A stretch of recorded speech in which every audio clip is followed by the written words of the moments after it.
Assalamualaikum warahmatullahi wabarakatuh. Sudah lama Ali mencoba peruntungan untuk bisa melamar putri Syekhona Khalil. Begitu kesempatan datang, Kiai Khalil ternyata memberi syarat yang cukup sulit. Putri Kiai Khalil punya reputasi kecantikan luar biasa. Namanya Ning Zubaida. Sudah sejak lama santri-santri Kiai Khalil mengincar Ning Zubaida. Namun satu persatu santri kandas karena sadar standar Kiai Khalil untuk mencari menantu pasti sangatlah tinggi. Santri-santri kroco kayak mereka jelaslah kiper duluan. Meski begitu, salah satu santri merasa tidak masalah dengan itu semua. Ali, nama santri tersebut, tak peduli dengan rumor soal standar tinggi Kiai Khalil untuk calon menantu. Karena sadar dirinya bukan santri alim, bahkan cenderung santri nakal, Ali sempat khawatir jika dirinya langsung melamar Ning Zubaida.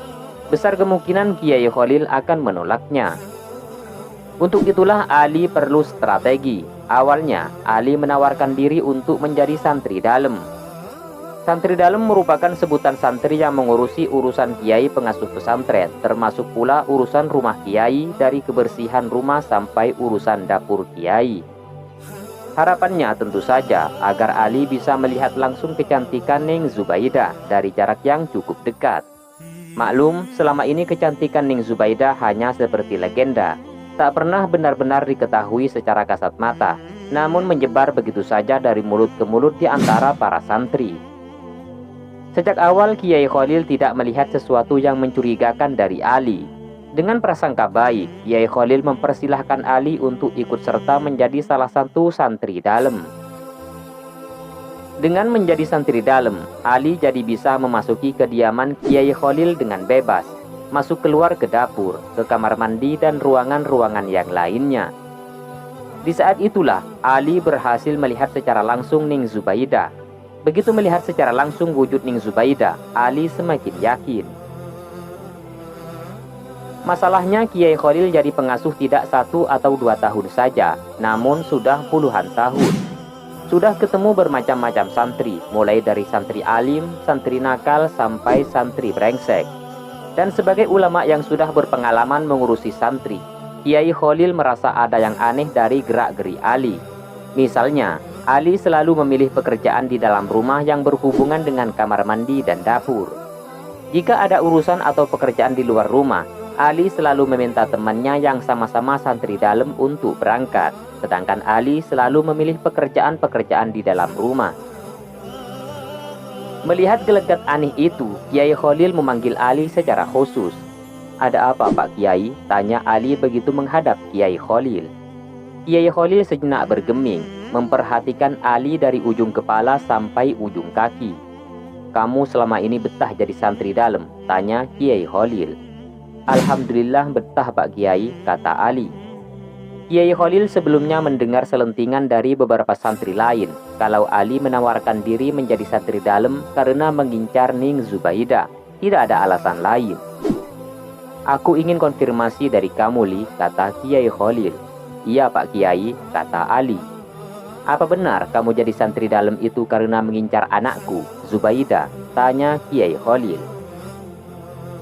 Jantung Ali seolah berhenti, nafas jadi begitu berat. Keadaan mendadak dingin, padahal di sekitar mereka suasana sedang terik-teriknya. Karena tak berani berbohong, Ali tak mengucapkan satu patah kata pun, hanya menganggukkan kepala dengan pelan sekali. Berharap Kiai Khalil tak melihat anggukannya, tapi juga berusaha menjawab yang sebenarnya. Kiai Khalil cuma tersenyum. "Kenapa? Kok tidak ada jawaban iya atau tidak?" tanya Kiai Khalil. "Takut, Pak Kiai," kata Ali gemeteran. "Mampus, ketahuan kan aku," di dalam batinnya Ali. "Takut kenapa?" tanya Kiai Khalil. "Takut ditolak, Pak Kiai," kata Ali lagi. Mendengar itu, Kiai Khalil langsung tertawa. "Kamu itu bagaimana? Melamar saja belum sudah, kok sudah takut ditolak?" kata Kiai Khalil. "Memang saya bisa diterima, Pak Kiai," kata Ali refleks. "Nah kan, melamar saja belum, sudah minta diterima," kata Kiai Khalil. Ali tersenyum kecut. "Baiklah, kalau memang kamu ada niat ingin melamar anakku, aku ada syarat," kata Kiai Khalil. Mendengar itu, muka Ali langsung cerah. Apa syaratnya Pak Kiai? Kamu sholat berjemaah di masjid saf pertama dan tak boleh putus selama 40 hari, sholat 5 waktu, subuh sampai isya, kata Kiai Khalil. Gampang sekali, begitu pikir Ali. Baiklah Pak Kiai, insya Allah saya akan menjalankannya, kata Ali senang sekali lalu undur diri. Hari pertama menjalankan syarat ini, pikiran Ali cuma sederhana. Sholat jemaah yang dilakukannya ini merupakan prasyarat Kiai Khalil agar bisa melamar putrinya. Setiap berangkat sholat, pikiran Ali ya cuma ke sana saja, tak ada niat ibadah karena Allah. Ya, ada ikhlas karena Allah, tapi cuma sebagian kecil. Sebagian besarnya ya motifnya Ning Zubaidah.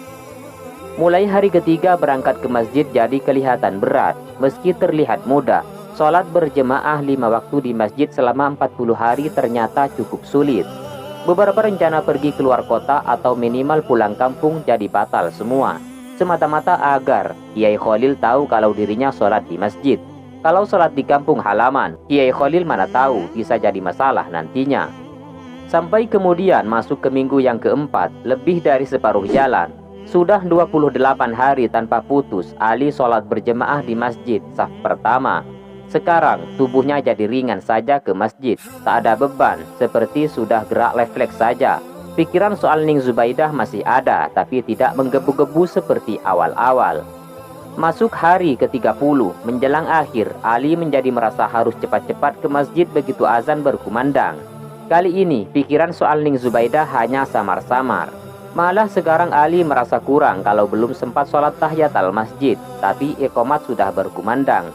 Ali juga sering menambah sholat qabliyah.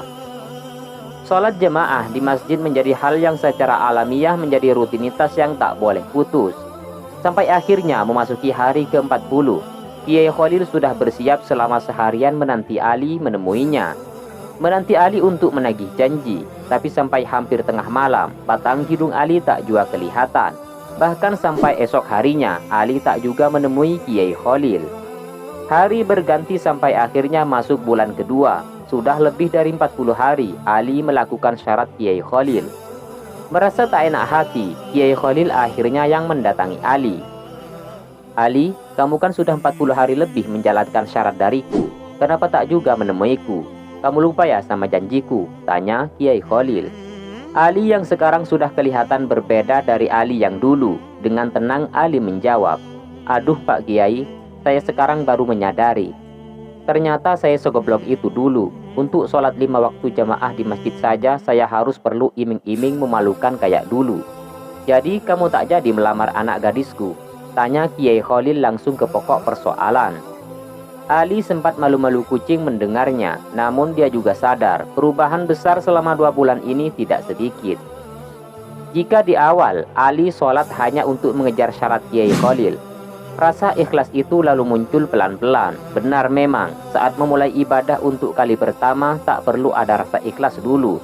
Rasa ikhlas akan muncul pelan-pelan kalau istiqomah dijalankan. Sepertinya saya cabut lagi keinginan itu Pak Kiai, saya merasa tak pantas, kata Ali kepada Syekhona Khalil. Kiai Khalil tersenyum. Baguslah, kata Kiai Khalil. Ali heran, kok bagus Pak Kiai? Sebab dulu aku juga cuma menjanjikan bahwa setelah 40 hari kamu boleh melamar anak gadisku. Ingat ya, baru boleh melamar. Perkara lamaran diterima atau tidak, ya itu urusan belakangan, kata Kiai Khalil tertawa. Ali kali ini tersenyum karena merasa dikerjai kiainya, tapi kali ini senyumnya tidak sekecut yang dulu. Itulah santri nakal yang mau melamar putri Kiai Khalil. Semoga kisah ini bermanfaat buat kalian semua. Wallahu a'lam bishawab. Assalamualaikum warahmatullahi wabarakatuh.